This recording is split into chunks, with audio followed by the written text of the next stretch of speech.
Assalamu alaikum dear viewers and well wishers, welcome back to my YouTube channel EGS English by Shahin sir. প্রিয় নবম শ্রেণীর শিক্ষার্থী বন্ধুরা, আজকে আমি তোমাদের সঙ্গে আলোচনা করব বিভিন্ন স্কুলে অনুষ্ঠিত হয়ে যাওয়া ক্লাস 9 এর ইংরেজি কোশ্চেন নিয়ে। ওকে, 1 বাই 1 সবগুলো কোশ্চেনই তোমাদেরকে আমি দিয়ে দিব। তোমরা যারা আমার গ্রুপে যুক্ত রয়েছো তোমাদের স্কুলের প্রশ্নগুলো আমার সঙ্গে শেয়ার করতে পারো, অথবা তোমরা যারা আমার কাছ থেকে নোট কিনেছো তারা অবশ্যই আমার সঙ্গে হোয়াটসঅ্যাপে যুক্ত রয়েছো। তোমরাও চেষ্টা করবে আমাকে তোমাদের প্রশ্নগুলো শেয়ার করার জন্য।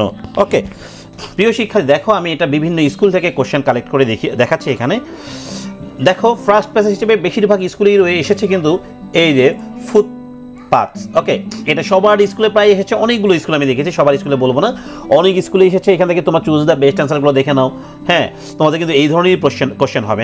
এখান থেকে তোমরা যদি কোশ্চেনগুলো দেখো তাহলে বুঝতে পারবে যে কোন টাইপসের কোশ্চেনগুলো বেশি আসছে। ওকে, তাহলে দেখো এখান থেকে আমাদের কী রয়েছে, যে দেখো I have watched a documentary about online education recently.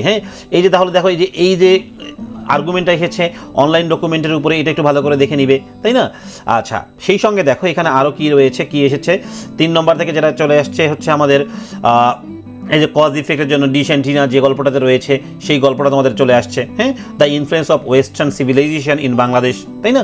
এটা একটু ভালো করে দেখবো আমরা। কবিতা দেখো এসেছে এ রেড রোজ, রবার্ট বার্নসের লেখা একটা কবিতা, সুন্দরভাবে কবিতাটা চলে আসছে এবং কবিতা কিন্তু অনেক বড় করে দিয়েছে এই স্কুল থেকে, তাই না? এবার দেখবো এখান থেকে কিন্তু কোশ্চেন অ্যান্সার চলে আসছে। কোশ্চেন অ্যান্সারগুলো দেখো। What is the significance of metaphor till the seas gang dry in the poem. এটা কিন্তু এই প্রশ্নটা আমি হুবহু দিয়েছিলাম কিন্তু আমার শিটে, আমার লেকচার শিটে এটা হুবহু ছিল। How does the poet explore the theme of eternal love in the poem. এই কোশ্চেনগুলো উত্তর সহজ করে কিন্তু পড়া যায়। এগুলো আমার শিটে সুন্দর করে দেওয়া রয়েছে।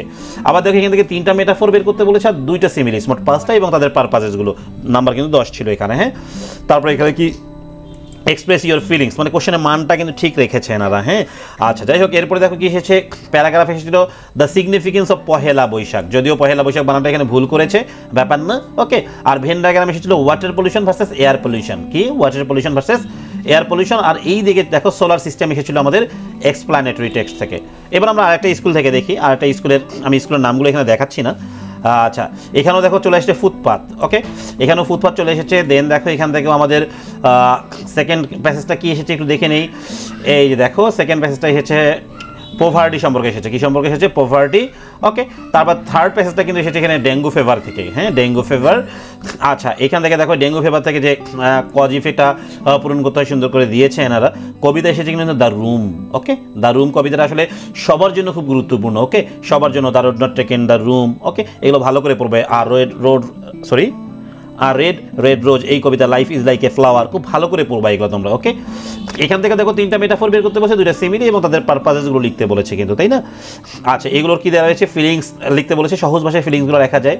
তোমরা যারা আমার নোটগুলো কালেক্ট করেছো 100 টাকার বিনিময়ে, তারা কিন্তু এগুলো পেয়ে গেছো, তাই না? এরপর দেখো এখান থেকে উইন্টার মর্নিং এসেছে। এনাদের মতো করে কোশ্চেন করেছেন, উইন্টার মর্নিং দিয়েছেন এখানে। সেই সঙ্গে এখান থেকে দেখো কি এসেছে, my best friend and myself. Okay, এটা একটা ভেন ডায়াগ্রাম এসেছে, my best friend and myself, মানে নিজেকে তুলনা করা হয়েছে কার সঙ্গে? বেস্ট ফ্রেন্ডের সঙ্গে তুলনা করার জন্য বলা হয়েছে এখানে। আর এখানে দেখো যে লাইটনিং হ্যাপেন্স, এটা হুবহু কিন্তু আমার শিট থেকে কমন এসেছে, তাই না? দেখো আমি অলরেডি 2টা স্কুলে দেখালাম, আরও তোমাদের 2-একটা দেখিয়ে দিচ্ছি। দেখো এই যে দেখো, এটা আরেকটা স্কুলের কোশ্চেন আমি তোমাদেরকে দেখিয়ে দিচ্ছি। এখানেও কিন্তু ফুটপাথ এসেছে দেখো। তার মানে কিন্তু বোঝাই যাচ্ছে এই ফুটপাথটা খুব বেশি কমন আসতেছে, সবার জন্য এটা আসতেছে, তাই না? আচ্ছা, এখান থেকে একটু দেখি এখানে কি গল্প এসেছে। I am some worried about water pollution এসেছে এখানে। আচ্ছা, থার্ড প্যাসেজ কি এসেছে একটু দেখে নিই আমরা। দেখো এখানে থার্ড প্যাসেজ এসেছে হচ্ছে জুভেনাইল সম্পর্কে এসেছে, এটা দেখবা। এখানে দেখো কবিতা এসেছে I wanted lonely as a cloud. Okay, I wandered lonely as a cloud. এখান থেকে বের করতে বলছে দেখো আইডেন্টিফাই 2 সিমিলিস, 2 ইমেজারিস অ্যান্ড 1 মেটাফোর, মানে যে কবিতা যেমন রয়েছে আর কি, তেমনই কোশ্চেন হবে। এটা কিন্তু আমি নিজেও তোমাদেরকে বলেছিলাম বারবার, যেমন প্রশ্ন, যেমন কবিতা তেমন কিন্তু প্রশ্ন চাওয়া হবে, এর বাইরে কিন্তু কোনো কিছু আলোচনা করার চান্স নেই। এখানে দেখো ভেন ডায়াগ্রাম এসেছে টেকনিক্যাল এডুকেশন আর জেনারেল এডুকেশন সম্পর্কে। আর এখানে দেখো ভলকানোস ইরাপ্ট, এটাও কিন্তু আমি হুবহু আমার শিট থেকে কমন এসেছে। সো দেখো তোমরা যদি এগুলো ভালো করে প্র্যাকটিস করো, আশা করছি অনেক ভালো করতে পারবে। প্রিয় শিক্ষার্থী, তোমরা যারা পরীক্ষা দিবে এইগুলো একটু ভালো করে দেখে যাও, আশা করছি এগুলোর ভিতর থেকেই কোশ্চেন হবে। এছাড়াও তোমাদের আমি বারবার বলি হচ্ছে জাঙ্ক ফুড ভার্সেস হচ্ছে আনহাইজেনিক ফুড যেটাকে বলা হয় আর কি, জাঙ্ক ফুড ভার্সেস হচ্ছে হেলদি ফুড। ওকে, এটা ভালো করে পড়বা, junk food versus healthy food খুব ভালো করে পড়বা। Online learning versus offline learning এটা হালকা করে পড়লে হবে, তবে বারবার বলছি junk food versus healthy food ভালো করে পড়ে নিবা। ওকে প্রিয় শিক্ষার্থী, আজকের মতো এখানেই ভিডিও শেষ করছি। তোমাদের আগামী ভিডিও দেখার আমন্ত্রণ জানাচ্ছি। সেই সঙ্গে তোমরা যারা আমার কাছ থেকে নোট কিনে এসে হোয়াটসঅ্যাপে যুক্ত আছো, তোমরা অবশ্যই আমাকে কোশ্চেনগুলো তোমাদের শেয়ার করবে।